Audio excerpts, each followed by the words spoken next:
কোভিডটোৱে চব ধ্বংস কৰি থৈ গ'ল বে বিজনেছ ধ্বংস ল'ৰা ছোৱালী পঢ়া শুনা ধ্বংস চালা চব ধ্বংসই ধ্বংস বে কি যে ভাইৰাছ এটা ওলাল নহয় চালা চাইনিজ ভাইৰাছ এনেই চিটুৱেশ্যনটো বেয়া কিন্তু কালি যোৱা ৰাতি আকৌ দেউতাই বাথৰুমলৈ যাওঁতে পৰি কঁকালত দুখ পালে টাউনলৈ নি ডাক্তৰক দেখুৱালোঁ ডাক্তৰে মেডিচিন একো নিদিলে কিন্তু ফিজিঅ'থেৰাপি বুলি লিখি দিলে এতিয়া তহঁতৰ কিবা আইডিয়া আছেনে যে ফিজিঅ'থেৰাপি বস্তুটো কি আবে ফিজিঅ'থেৰাপি মানে কি তই নাজান ফিজিঅ'থেৰাপি মানে হ'ল থেৰাপি আকৌ সেই বিচনাখন যে শুই দিলেই ভাল হৈ যায় বেমাৰ তই একো নাজান ফিজিঅ'থেৰাপি হ'ল এটা মেচিন য'ত থিয় হৈ দিব লাগে মেচিনটো হিলাই দিলে বেমাৰ ভাল হৈ যায় মোৰ মাহীৰ ঘৰতে আছে তই এটা কাম কৰিবি দেউতাক লৈ যাবি 50 টকা এটা দিবি তোৰ কাম হৈ যাব পাগল উস্তাদি ল'ব লাগিছে চালা তোৰ মাহীৰে কেতিয়াৰ পৰা ডক্তৰ হয় বে দোষ তই চিন্তা নকৰিবি মই আমাৰ ঘৰতে আমাৰ আইতাৰ প্ৰেছাৰ ষ্ট্ৰক হৈছিলে তাৰ এটা ছাইড পেৰালাইজ হৈ গৈছিলে তেখেতৰ তাৰপৰা মই এজন ফিজিঅ'থেৰাপি আমাৰ ছাৰ আছে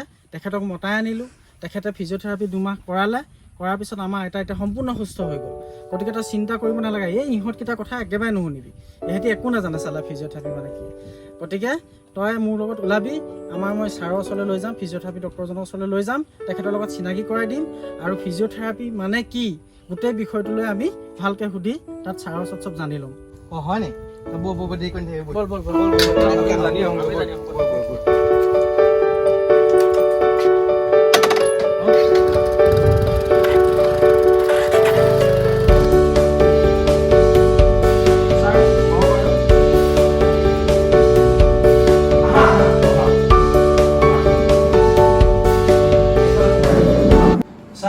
ফিজিঅ'থেৰাপি সম্পৰ্কে আপোনাৰ পৰা আমি কিছু কথা জানিবৰ কাৰণে আহিছিলোঁ কোৱা কি জানিব বিচাৰিছা ছাৰ ফিজিঅ'থেৰাপি মানে কি এইটো চিকিৎসা বিভাগৰ বিভাগ নে অন্য কিবা আধুনিক চিকিৎসা বিজ্ঞানৰ এক নতুন সংযোজন হৈছে ফিজিঅ'থেৰাপি বা ভৌতিক চিকিৎসা ই এক ধৰণৰ বৈজ্ঞানিক চিকিৎসা প্ৰণালী যাৰ দ্বাৰা বিভিন্ন ধৰণৰ কাম কাজ কৰাত অক্ষম হোৱা দৈনন্দিন কাম কাজ কৰোঁতে হোৱা ইনজুৰি বিভিন্ন ধৰণৰ বিষ বিভিন্ন ধৰণৰ চলন ফুৰণ সম্বন্ধীয় বাধা আদি ফিজিঅ'থেৰাপি চিকিৎসা ব্যৱস্থাপনাৰ দ্বাৰা দূৰ কৰিব পাৰি লগতে ই দেহৰ প্ৰকৃত ভংগীৰ সুচাৰুৰূপে নিয়ন্ত্ৰণ কৰাটো ফিজিঅ'থেৰাপি ব্যায়ামৰ তথা ট্ৰিটমেণ্টৰ বিশেষ গুৰুত্বপূৰ্ণ ভূমিকা আছে ছাৰ ফিজিঅ'থেৰাপিত কি কি বেমাৰৰ চিকিৎসা কৰা হয় ফিজিঅ'থেৰাপি চিকিৎসা প্ৰণালীত নৱজাতক শিশুৰ পৰা আৰম্ভ কৰি বয়োজ্যেষ্ঠ ব্যক্তিলৈকে সকলোকে ফিজিঅ'থেৰাপিৰ প্ৰয়োজন হয় আনকি বাচ্চা জন্ম হোৱাৰ আগত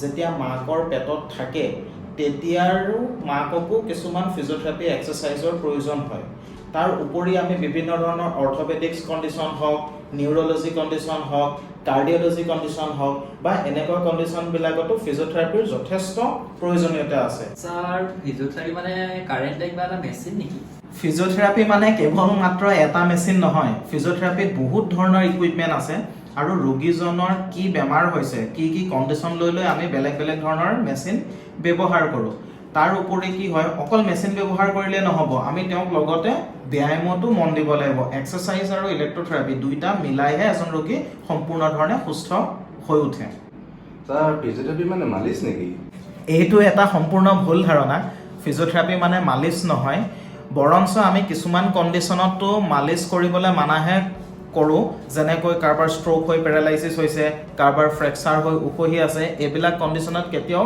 মালিচ কৰিব নালাগে ফিজিঅ'থেৰাপিটো এটা বৈজ্ঞানিক চিকিৎসা প্ৰণালী হয় য'ত কোনো ধৰণৰ মালিচৰ প্ৰয়োজন নাই অৱশ্যে কিছুমান কণ্ডিশ্যনত মাছাজৰো উপকাৰিতা আছে কিন্তু মাছাজ প্ৰেক্টিছ কৰে মাছাজ থেৰাপিষ্টসকলে আৰু physiotherapist are not massage therapist মই আৰু এটা কথা সুধোঁ ফিজিঅ'থেৰাপিটো যিকোনো মানুহে শিকি লৈ কৰাব পাৰে নেকি কেৱল অৰ্হতাপূৰ্ণ আৰু লাইচেন্সপ্ৰাপ্ত ফিজিঅ'থেৰাপিষ্টসকলেহে প্ৰেক্টিছ কৰাৰ অনুমতি লাভ কৰে ছাৰ ফিজিঅ'থেৰাপি কৰোৱাৰ আগত অন্য কোনোবা ডক্টৰক আমি দেখাই আহিব লাগে নেকি physiotherapist R first hand practitioner গতিকে বেমাৰ দেখাবলৈ ডাইৰেক্টলি ফিজিঅ'থেৰাপিষ্টৰ ওচৰত আহিব পাৰে ফিজিঅ'থেৰাপি মানে কিবা বিচনা এখনত শুৱাই দিয়া বা কিবা মেচিন এটাত উঠাই দিয়া নেকি এহঁত দুটাই কিন্তু মোক ইয়ালৈ অহাৰ আগতে কৈছিলে সেইটো সম্পূৰ্ণ ভুল ধাৰণা ফিজিঅ'থেৰাপিত তেনেকুৱা কোনো ধৰণৰ বিচনা বা মেচিন নাই যে শুই দিলেই বা উঠি দিলেই ভাল হৈ যাব এইটো কোনো ধৰণৰ তেনেকুৱা বস্তু নাই কিছুমান কোম্পানীয়ে ফিজিঅ'থেৰাপিৰ নাম লৈ এনেকুৱা ধৰণৰ সাৰ্ভিস চলাই আছে বা বিজনেস চলাই আছে স্যাৰ এই কোভিড হৈ যোৱা ৰোগীবিলাকৰ ফিজিঅ'থেৰাপিৰ কিবা ৰুল আছে নেকি বা কিবা ফিজিঅ'থেৰাপি ট্ৰিটমেণ্ট কৰাব লাগিব নেকি? পোষ্ট কোভিড ৰোগীসকলৰ ক্ষেত্ৰত ফিজিঅ'থেৰাপিৰ ৰোল অতিকৈ গুৰুত্বপূৰ্ণ। যিদৰে আমি জানো যে কোভিড ভাইৰাছে মেইনলি আমাৰ লাংছত ইফেক্ট কৰে, নিউমনিয়াৰ দৰে লাংছত কিছুমান চামনিৰ সৃষ্টি কৰে, লগতে আমাৰ ব্ৰিথিং ডিফিকাল্টিছ হয়, আমাৰ এয়াৰৱেজবিলাক ব্লক হয়, আমাৰ অক্সিজেন চেচুৰেশ্যনটো লাংছত কমি যায়, গতিকে লাংছৰ লগতে ভাইটেল কেপাচিটি কমি যায়। গতিকে ইয়াতে বিভিন্ন ধৰণৰ ফিজিঅ'থেৰাপি ব্যৱস্থাপনা আছে, যেনেকৈ আমি কওঁ কিছুমান চেষ্ট পিটি হওক, বিভিন্ন ধৰণৰ ব্ৰিথিং এক্সাৰচাইজেছ আছে, যিবিলাক কৰি আমি লাংছৰ এয়াৰৱেজবিলাক ক্লিয়াৰো কৰোঁ, লগতে ছিক্ৰেশ্যনছটো আউট কৰাওঁ, লগতে বিভিন্ন ধৰণৰ এটা প্ৰণালীবদ্ধ আমাৰ চিকিৎসা আছে। কোভিড মেনেজমেণ্টত ফিজিঅ'থেৰাপিৰ অতিকৈ গুৰুত্বপূৰ্ণ ৰোল আছে। ছাৰ ফিজিঅ'থেৰাপিষ্টজন কেনেকৈ হ'ব পাৰি? যিকোনো এজন ছাত্ৰ ছাত্ৰীয়ে উচ্চতৰ মাধ্যমিক বিজ্ঞান শাখাত PCBৰে সৈতে উত্তীৰ্ণ হৈ এণ্ট্ৰেঞ্চ দি তেওঁলোকে বেচেলৰ ইন ফিজিঅ'থেৰাপি যিটো 4.5 বছৰীয়া কোৰ্চ থাকে তাত তেওঁলোকে এডমিশ্যন ল'ব পাৰে। আৰু 4.5 বছৰীয়া কোৰ্চটোত 6 মাহৰ ইণ্টাৰ্ণশ্বিপ কম্পালচৰি থাকে, আৰু তাৰপিছত তেওঁলোকে মাষ্টাৰ্ছ ইন ফিজিঅ'থেৰাপি অৰ্থাৎ 2 বছৰীয়া মাষ্টাৰ ডিগ্ৰী কোৰ্চ কৰিব পাৰে। আৰু ইয়াৰ পিছত তেওঁলোকে ইউনিভাৰ্চিটিৰ আণ্ডাৰত PhD প্ৰগ্ৰেমতো অংশ ল'ব পাৰে। ছাৰ বেমাৰ হ'লে কিছুমানে যে ইণ্টাৰনেটত চাই এক্সাৰচাইজ কৰে, সেইটো ভাল হয় জানো? ইণ্টাৰনেটত চাই বা ইউটিউবত চাই এক্সাৰচাইজ কৰাটো সম্পূৰ্ণ ভুল, কাৰণ এজন ৰোগীক এক্সাৰচাইজ সেইমতে দিয়া হয় তেওঁক কোনটো এক্সাৰচাইজৰ প্ৰয়োজন, কি বেমাৰ হৈছে, কি ডায়েগনচিছ হৈছে। কিন্তু এজন মানুহেতো নেজানে তেওঁৰ কঁকাল বিষটো কিহৰ কাৰণে হৈ আছে, কিন্তু তেওঁ কঁকাল বিষৰ এক্সাৰচাইজ ইণ্টাৰনেটত চাই কৰিলে তেওঁৰ কঁকাল বিষ দুগুণ বাঢ়িবও পাৰে। গতিকে তেনেকুৱা ধৰণে চাই কৰাটো ভাল নহয়। ছাৰ ফিজিঅ'থেৰাপিটো কেৱল বয়সস্থ লোককহে প্ৰয়োজন নেকি? কেৱল বয়োজ্যেষ্ঠ ব্যক্তিৰ ক্ষেত্ৰতেই নহয়, বাচ্ছাৰ পৰা আৰম্ভ কৰি বৃদ্ধজনলৈকে সকলোকে ফিজিঅ'থেৰাপিৰ প্ৰয়োজন হয়। ছাৰ ফিজিঅ'থেৰাপি আৰু য়োগাৰ মাজত কিবা পাৰ্থক্য আছে নেকি বাৰু?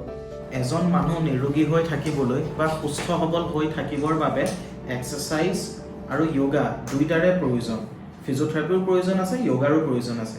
ফিজিঅ'থেৰাপি আৰু য়োগাত সেইটোৱে পাৰ্থক্য, ইয়াতে আমি পাৰ্টিকুলাৰ এজন মানুহৰ এছেছমেণ্ট লৈ তেওঁক পাৰ্টিকুলাৰ এক্সাৰচাইজ দিওঁ, য়োগাত এটা গ্ৰুপ বা মাছ এক্সাৰচাইজ কৰোৱা হয়। ছাৰ বহুত বহুত ধন্যবাদ। আজি প্ৰকৃততে ফিজিঅ'থেৰাপি কি হয় আৰু ফিজিঅ'থেৰাপিষ্টৰ কাম কি আমি ধুনীয়াকৈ জানিব পাৰিলোঁ, আৰু আমাৰ মনৰ সকলো সন্দেহ আজি দূৰ হ'ল।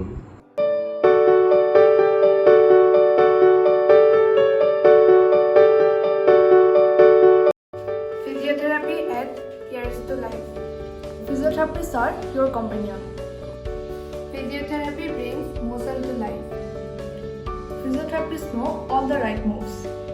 Today it hurts, tomorrow it works. We promote movement for health and fit for the future. Proud to be a physiotherapist. Proud to be a physiotherapist. Proud to be a physiotherapist. Proud to be a physiotherapist. Proud to be a physiotherapist. Hey!